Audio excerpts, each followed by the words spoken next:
Alrighty, guys, I have made it no secret that Ironheart has been a series that hasn't particularly been on my radar. I haven't been super excited about it. Of course, though, I say this with every single show, every single movie, every single anything.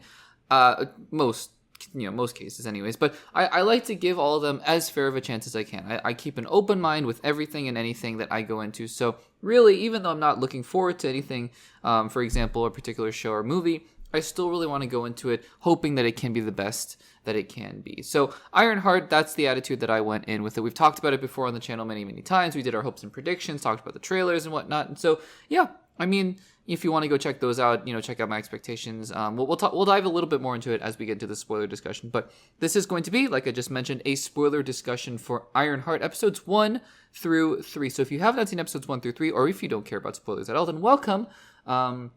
Or if you haven't seen Ironheart episodes 1 through 3, I should say, then make sure to save this segment, save the podcast, save whatever medium you are watching or listening on for later once you have. But again, if you don't care about spoilers, or if you have seen those 3 episodes, then welcome.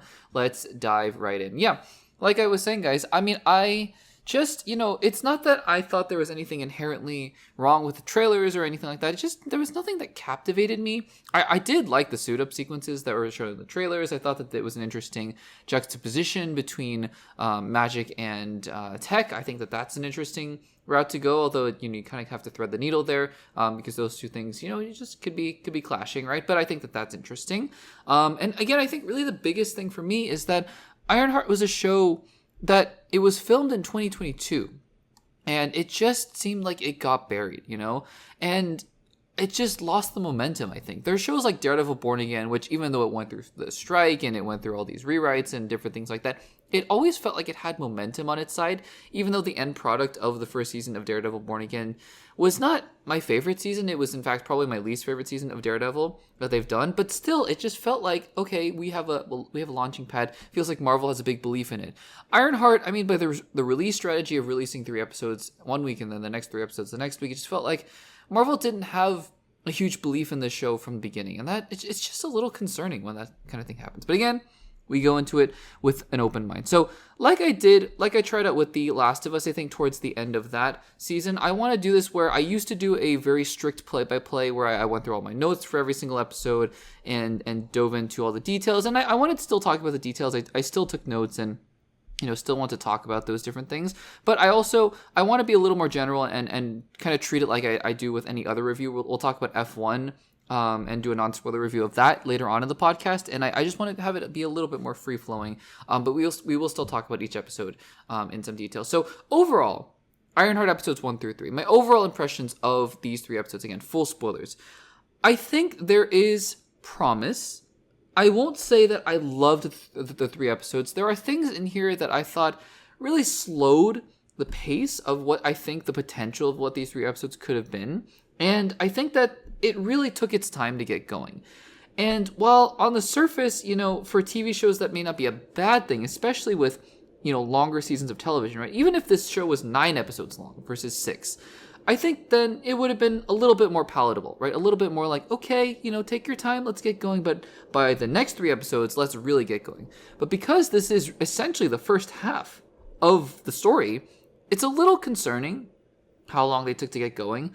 I mean, I think the first 2 episodes, I just think there's a lot of setup going on, and then the payoff later on in episode 3 of finally kind of revealing what's going on with Hood, with Mephisto. Obviously, that's, if it's not Mephisto, I don't know what we're doing here. But again, I think that also the premise of using episodes 2 and 3 to just kind of do one-off heists, I think is fine in concept. Again, if you have 9 episodes, maybe like an Agatha All Along, for example, where each, you can dedicate 4 or 5 episodes to its own individual trial on the Witch's Road, which again, I didn't personally love, but the pacing, if you're going to do that, then go ahead and do it. So I think that, to me, that's really the biggest thing working against the show. I also think, I think some of the characters are more likable than others. I thought the AI with Natalie at first was really off-putting, resurrecting the dead friend and making her an AI. And I think it's a little weird how human-like they made Natalie at the beginning.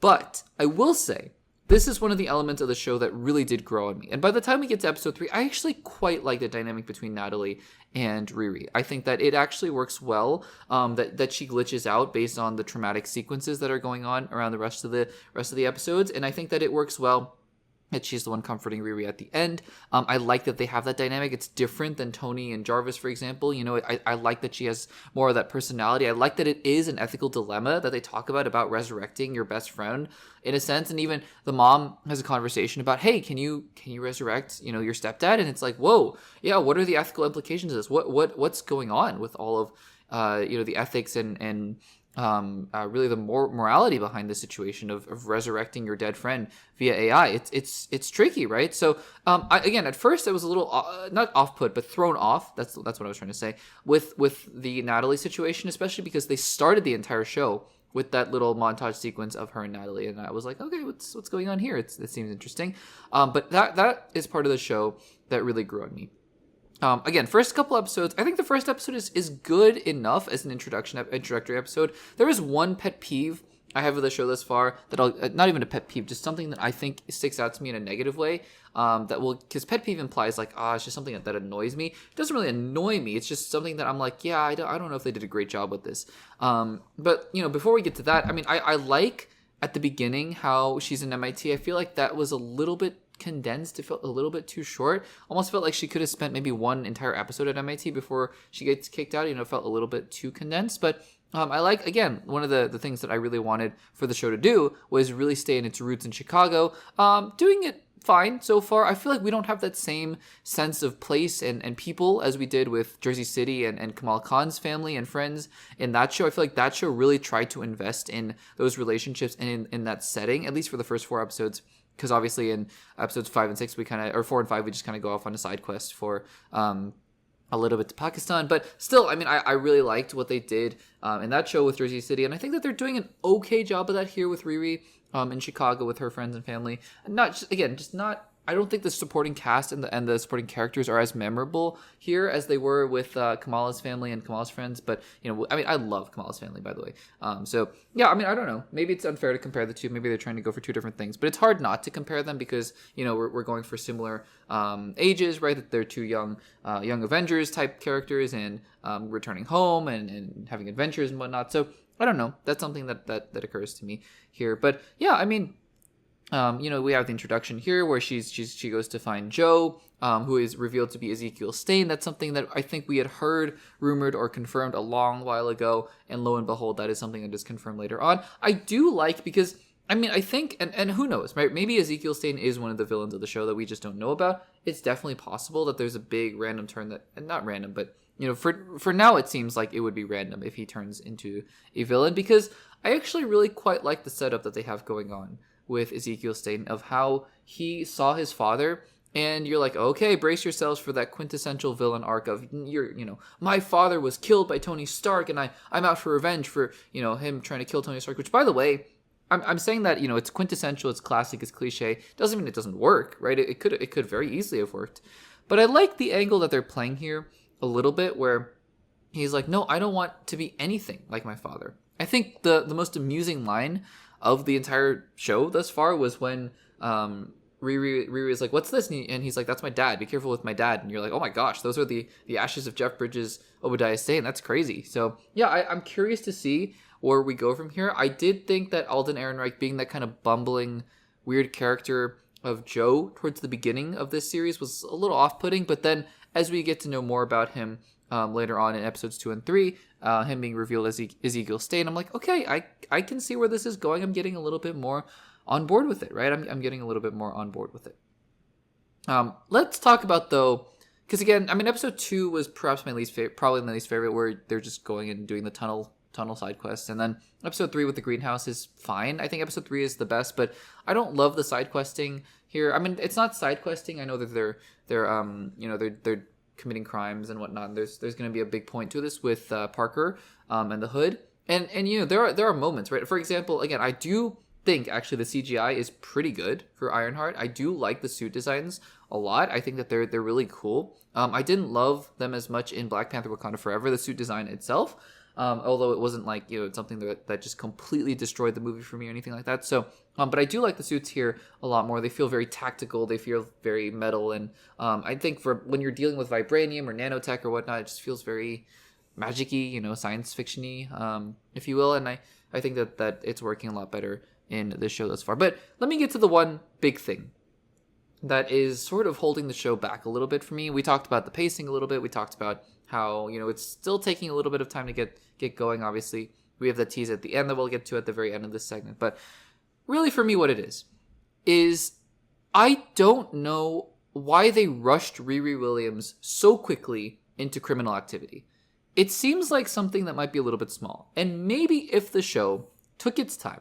And again, these are my points of reference thus far. It's what's on the top of my head. So forgive me for comparing the same 20 shows and the same 20 movies to each other all the time. But let's just say you have a scenario like The Penguin, where Vic, you understand, because the show takes such care to build up that character of Vic to somebody who would commit crimes for Oz. I don't get that at all with Riri Williams. Because again, I'm not saying it's just because, she was in Wakanda, she was a good guy, and we know she's a younger vet. No, nothing like that. But again, maybe subconsciously that's affecting my perception, but I really do think a big part of it is just that they rushed her into this so quickly. Riri Williams, thus far in the MCU, and I'm talking Black Panther Wakanda Forever, I'm also talking the beginning of the show as well. Nothing to me indicates I am desperate enough to go and just become a criminal. I can see I'm desperate enough to, hang out with somebody like Zeke, I guess. That's what we're calling him, Ezekiel Stain. Even though I do think it's a little convenient that she's like, I'll just sit in the car with a black market dealer that I don't know anything about. That's kind of crazy. But, I can see something like that. I don't know if I buy immediately jumping into, I'm fine with being a criminal. And I get it, means to an end. I totally get. One of the things I actually really like about these first 3 episodes is the motif of money. Because I think that that's super interesting. Like what money means to people and how it can, it's a very powerful thing to prove a point, right? They're, the rich are they have so much money and what these, these characters, right? Like Parker and like Riri are like, we don't have the same resources as these rich billionaires like Tony Stark and like the people that they're committing crimes against. And I think that's a super interesting motif. To push Riri as far as becoming a criminal and joining this gang, I don't know if I buy it. And I think that to me is always lingering in the back of my mind of, it feels like we're missing 2 episodes here where you develop that, like Vic. Again, it took Vic a long time to fully commit to being a part of Oz's gang. And I don't see that with Riri. Eventually she's got to come out and become a good guy, right? I mean, I don't know. Maybe that's my own preconceived notion of what I'm expecting from the show, but I don't know how or why they can justify her just suddenly turning to this lifestyle. I get that she wants to get out, but she's just in it. And I do like, again, to do a 180, I guess, and play devil's advocate, I do like at the end that she straight up killed somebody. And they don't just skip by that. That is harrowing. That is awful. I mean, imagine being, how old is she? 19, 20 in the show? I mean, that is crazy. She just killed somebody. I mean, maybe she killed a couple people from Telecon in Black Panther Wakanda Forever. I don't know. But, just to really explore the fact that she was the direct cause of somebody's death, John's death. That is, traumatic. So I'm glad that they explored that at the end of this episode, and I'm sure that they will at the beginning of next episode. But I don't know. That's really the big thing for me. Again, Parker's crew, the Hood's crew, I don't hate them. I just don't think they're super memorable, to be quite honest with you. I think that's my big thing with them. And they're no Ant-Man's crew, for example, of Luis and the rest of them. T.I. and Dave Desmalchian's character, I don't quite remember their names, but they're not like that. Memorable. Memorability wise, is that even a word? But I think they're fine, and I think that Anthony Ramos has yet to really show what his character is about. I'm sure based on the tease at the end of this episode, Mephisto, it's obviously Mephisto. I'm interested to see what they do with Mephisto, and again, just hopefully not making it too silly and too goofy, Because, thus far, I think that the Hood as a character, I mean, the Hood itself, like the cloak, it just looks a little silly to me. It looks a little bit costumey, Halloween costumey, but again, maybe that's the point. We'll see. It just doesn't look great to me thus far. But, his powers, he turns invisible, he bends bullets. But I just think that we're still on the cusp of really seeing what this show has to offer us. And it's interesting in that regard because it feels like we're just getting started, and yet it feels like we're missing a huge chunk of story. It's this weird dichotomy between the two that I'm not sure what to do with. But I like Dominique Thorne in the role. I think that she does a good job here. I like some of the elements, especially with her stepdad and Natalie and the AI. I think that that's really interesting. I think I'm warming up to Zeke. I'm interested in Parker. I'm interested to see how Mephisto and magic plays into the rest of the show. I think I'm interested. And I don't know if that's the best place you want to be. By the halfway point of a movie, for example, I don't think you want to be interested. I think you want to be either engaged or you probably know at that point, I don't really like this movie. But just to be like, yeah, I'm kind of interested. I don't know if that's where you want to be at the halfway point of a movie. So we'll see. All the initial reactions to Ironheart were like the finale. Really good finale. So maybe this show picks it up and has one of the best ending second halves to an MCU show yet. I don't know if I can see it based on this first half, but I'm very open and willing to see where we go from here. So guys, those are my initial thoughts on the first 3 episodes of Ironheart. Spoiler discussion. What did you guys think of the first 3 episodes? Let me know in the comments down below. Are you looking forward to the second half? And yeah, what did you guys think of the first 3 episodes? Let me know in the comments down below.